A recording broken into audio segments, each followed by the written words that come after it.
Yo, what is going on, guys? Winter Kills here, and welcome back to a brand new Locals feature match. We are in round 1 for the week. This is the last set of feature matches in the old format. So, yeah.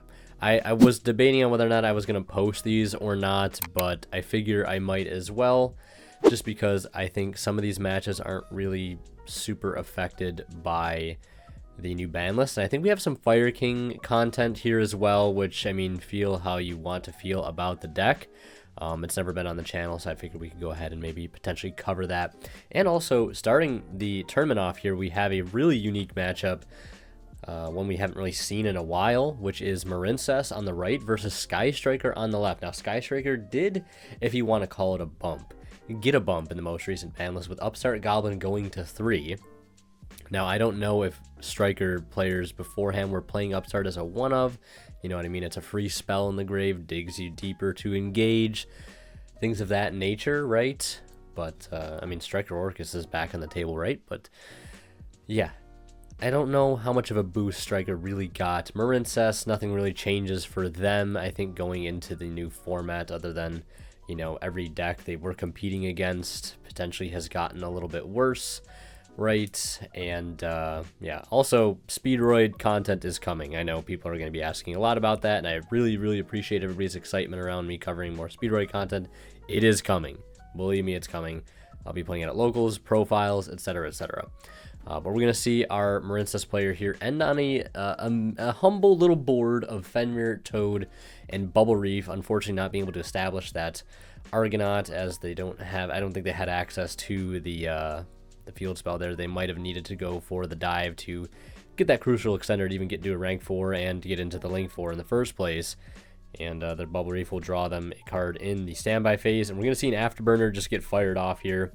Just already starting to pick apart the board very easily, which is kind of unfortunate. Sky Striker does excel at going second, and Marincess is honestly, I want to say 50-50 when it comes up to actually putting up a big board. I feel like most of Marincess's interruptions oftentimes will try to come from hand traps, form of having lots of hand traps. We know the deck can play a lot of non-engine. I think we see Wave and Nibiru in hand, but obviously Wave is completely turned off now, and this Toad is getting taken out by a one-of called by the grave. Raise your hand if you wish that card would finally just get axed as a one-of, because it's so incredibly annoying. Now we're going to see the Scissors Cross. Or what is that? Not Scissors Cross. Is it Scissors Cross? What the hell is that name? Linkage. That's what it is. Oh my goodness. Linkage. I know that is a Sky Striker card, but it's not a good one. Linkage is the better card. Yeah, so we're going to see them go into Hayate, Talents drawing them 2, and they've literally just completely picked apart the board here. No contest, playing through everything, even sniping off that Imperm there with the second use of Afterburner, getting to take advantage of its second effect, linking into Shizuku here, setting one and checking the graveyard to see what Sky Striker spells they do not have, and looking to see which one they want to go ahead and grab. Looks like it's going to be Shark Cannon, and it's going to fire off that crucial piece of follow-up in the graveyard in the form of Coral Triangle, which is basically kind of soul charge for Marincess, so getting that out of the grave is definitely top priority. Fenrir hits the board, so does Blue Tang. I mean, they've got decent follow-up left in hand, but obviously the Sky Striker end board is a little bit sticky, mainly because you have to deal with Ray and Ray tagging into something, and then they're getting follow-up in the process. And Marincess, at least in my experience, has been a deck that does kind of struggle when it comes to push power, when it comes to breaking boards, as the deck does tend to have to do a lot of linear comboing before it can really get to the point where it's ready to actually start, you know, putting up removal, all of these sorts of things. Like Zelantis, you've got to get to a link 4 first. I mean, you don't have to get to a link 4 first, but regardless, you're going to be doing some setup before you're ready to actually start picking apart the opponent's field. Blue Tang gets linked into the Slug, and I believe they might have added a Pascalus there. It's not the greatest card to add at this point. Special Summoning Seahorse going to Coral Anemone. I believe that is it. Their second Coral Anemone, if they've only played 2, which I think is pretty standard in most builds. Coral Anemone effect to try to revive one. That is going to get hit with an Imperm. And, I mean, all of that all that decent follow-up just pretty much getting shut down by one single imperm. They're going to go battle phase, use Fenrir to banish the Shizuku face down. Of course, Ray will come back to the field to redeclare into the Ray effect. And this is exactly what I'm talking about. It feels like you're clearing things off the field. I mean, you kind of in fact are, but you also aren't at the same time, as I'm sure Kagari will probably come down here to add something back so that they may have more follow-up. And they do have 1, 2, 3, 4, 5, 6 spells in the graveyard, so whatever if they do bring out Kagari, it will be at 2100. Well, 2000 after they add back, which means Coral. Well, I guess Fenrir still has a chance to keep redeclaring. And if they aren't able to get to a Link 3 or higher here, that means they will not be able to use Wave from hand, so they'll unfortunately have to set the card. They will go to Kagari. Kagari will add one back. They'll swing in over that for about 400 damage there. Anemone gets in for 2,000. They'll set one, which is definitely going to be Wave at this point. Triple Tactics Talent is unable to be used this turn because all of their monster effects are activated in the battle phase. They've got Pascalis, and with no Coral Triangle left in the tank, it's really looking grim here for Marincess as things are starting to get into a grind. And yeah, it's kind of unfortunate. Afterburner's just going to come down and do what Afterburner does. They'll get to recycle, though, off the Anemone, adding back Dive, which is a decent form of follow-up here. Normal Summon Array. And Sky Striker, Surgical Striker Hamp, which is probably one of the most insane cards you could ask for in this particular matchup, is having an in-engine Kaiju. That's going to make your life a living nightmare being a Marincess player playing against Sky Striker, because again, that is a in-engine Kaiju, which is what the Marincess deck is notorious for losing to, because you really put a lot of cards, and I mean, you don't put a lot of cards because most of the time it's one card combo, right? But you know, the mainstay piece of your end board is an unaffected Link 4, and if you just tribute right over it, you just, yeah, that sucks. That sucks quite a bit. Valor does go off on the Hayate, keeping them off of engage here at any cost. I mean, they could have technically Valored the Kagari, but then again, that puts the engage in the graveyard, and you don't want it to get there if at all possible. So they think they added the Shark Cannon back here, and now they're going to go into the Typhon. Typhon's going to go ahead and bounce back the Hamp. Very weird name. Surgical Striker. Then they're going to pass turn, and they're going to normal summon out Pascalis for no effect. Link that into Sea Angel. Sea Angel's going to go ahead and grab Battle Ocean, and now we have the Battle Ocean Dive combo, but we still have to worry about Typhon here. Monsters with 3,000 more attack cannot activate their effects. So, I mean, I feel like this should be pretty easy here for Marincess to deal with. All you've got to do is resolve Battle Ocean here, and you've got a monster that's going to be easily over 3,000 attack to swing over. But the question is, if they do not play 3 Anemone, I don't see a Link 2 line for them here that triggers Battle Ocean. And we know they grabbed back the Shark Cannon, I believe. So, I mean, you could also technically go, I mean, going for a Wonder Crystal Heart would be very, very rough here. But I also want to say it was probably a misplay there, not using Battle Ocean on the summon of Sea Angel. That was definitely a misplay there.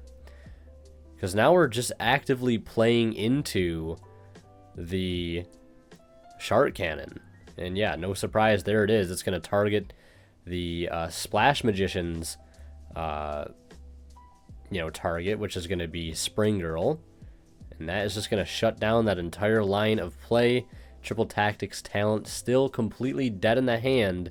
And, yeah, it's like, when you have a card like that, Talent is always that card that just sits there like, just acidic, burning in your hand. You just want to use it, but you just never get an opportunity. It's like one of the worst feelings ever. Hamp was added back, and that's going to go right over the... Yeah, I think that was definitely a misplay there, not using Sea Angel, or not using Battle Ocean on the summon of Sea Angel. Sea Angel comes out at 1,000, and it would have gained, what, 6, 12? It would gain 2,000, we put it to 3K, which allows it to at least contest and get over Typhon. And, from what you do from there, I mean, it's still pretty tough just because they have Hamp in hand. Whatever you establish is immediately getting outed. And I think it's just already... Maybe a losing game at this point. I don't know if they had anything in hand that they could have used Seahorse's Graveyard effect with. It doesn't look like they do with Nib in hand. And I believe they just normal summoned Ray. So we'll see if they actually get into Nibiru territory here. I think Ray was 1 summon this turn. And Hamp was 2. Right? Hamp does count as a summon. I guess another thing, though, too, is that if they did use Battle Ocean there, they could have recycled with Anemone, which maybe forces something there. Maybe that forces that Shark Cannon and then lets them get into Splash Mage freely. Maybe that's their out. That is a potential thing to keep in mind there. And they go into Dark, then they go into Shizuku, or Zeke, then into Shizuku, which I think actually does put them into Nibiru territory. So it's, I mean, not so often you see a deck like Sky Striker actually getting hit with Nibiru. But this is actually just one of those times. So they'll summon Nibiru, pass over token. Ray will do what it does, coming back to the field. And they've got Thrust, which might as well just say engage on it. And our Marincess player has seen enough, and we are going to go into game 2. Reminder, guys, to check out Imperium Duelist. They are doing a holiday sale over on their website. If you want to pick anything up, you can do so at a discount by using my discount code WinterKills10 off at checkout. You guys save 10% on your entire order, and you support the channel. You can also use my TCG Player affiliate link. That's in the description as well. Anytime you guys shop and check out using that link, a small bit of the revenue from your purchase will go right back into the channel and helps out a ton. And the newest thing, I now have a Dueling Nexus sort of creator code Winter. If you use that on their site, if you use Dueling Nexus, you can redeem some nice exclusive rewards over there. So definitely check that out. Link to that, the code and everything down in the description for more information. So definitely check that out. And yeah, so getting back into the game here, we are going to go ahead and see, you know, standard Marincess combo here. Nothing super crazy. I would just be shaking in my boots knowing that my opponent has a searchable kaiju, in-engine kaiju, and that's just making me quake in my boots. I mean, I've done plays with a deck in the past where I've actively played around things of that nature just because you don't want to just have no way to use wave. Like, I've made boards where I end on like Bubble Reef plus Marbled Rock. It's definitely doable, but I think the board is just getting deleted here. Ash is getting forced out on Thrust, which they unfortunately just have to play right into Thrust there with that draw phase, or standby phase effect, sorry, of Bubble Reef. And then they're going to the Hayate. That's swinging for 15. That's going to dump Engage, Alt Art Engage. Kagari tries to add back. They try to Imperm. They chain the linkage. They still get into Shizuku here. They try to engage. They do engage successfully. And on res, they'll get hit with Droll after they search and draw. I don't think the Droll is really doing anything there. But I mean, it's better late than never, I guess, right? Or just better using it than never using it, even if it doesn't really do much. And we're going to see them use Coral Triangle here. And it looks like on Resolution, I think they flipped that, because it looks like once the monsters were summoned, they definitely didn't chain the summon limit to the Coral there. At least that's how I saw that. So they flipped it up. Well, I think, yeah, summon limit is weird though, right? Where it's like you don't have to like your opponent could have summoned twice and you can flip summon limit and they can't summon anymore. It's not about how long the card, like what summons the card saw, what was face up on the field, I believe. Also, one thing I think that's interesting here is we actually see them use the Coral, or the Marbled Rock rather, to recycle a Blue Slug right off the bat, which I don't know if it's necessarily worth it. I don't know. That's because, yeah, they were planning to fire off Wave anyways, right? And now they just don't. Now they just don't get to add back Wave for next turn. I mean, they have Valor in hand, which, you know, will get them so far as they attempt to use Kagari here, and they're gonna let them add back Engage, and then they're gonna multi-roll, sending off another summon limit. Also, that QCR summon limit would be honestly kind of getting me tilted. I'm not gonna lie. As a Marincess player, this does hurt to watch a little bit. Yeah, so Engage is going to resolve. They'll get a search. They'll get a draw. Joel and Lockbird, sure. Don't care. Didn't ask. There's the Widow Anchor. It's going to go ahead and take Marbled Rock. But, I mean, imagine if they would have just, you know, not added back there off of the Marbled Rock and they got Wave back to hand instead. I think that could be doing them wonders here potentially. I just don't really see a need to add back Blue Slug that badly, since I think they, unless I missed it, I feel like they should still at least have another Blue Slug left in deck. They're just going to go ahead and set and pass there on just Zeke. Kind of not the best thing to end on, but I mean, Summon Limit is, you know, not one-sided. Yeah, they definitely had, they should be playing 2 Blue Slug, for sure, not just one. There's no way we just play 1 Blue Slug.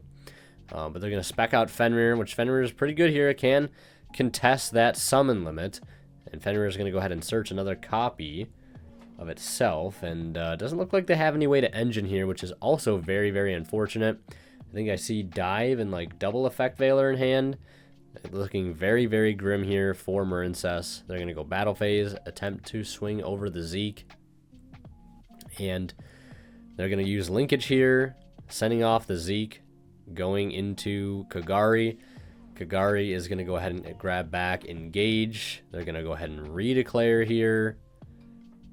Attack over the Kagari. Doesn't look like they're using Fenrir effect. They'll summon out Ray, and still we're just not using Fenrir there, I guess. I feel like that's also tough though, right? Because if they use Fenrir there on the Ray, she just tags out anyways, and yeah, it's just lose either way. And Sky Sugar will take it there, 2-0. As much as I hate to see Marincess lose, that's just the way this one crumbles. And last but not least, a big shout out goes to our current Divine level channel members, who are Pony Start, Cadillac, Screen, Misfit, and HH Cyber. Thank you guys so much as always for your extremely kind and very, very generous support of the channel.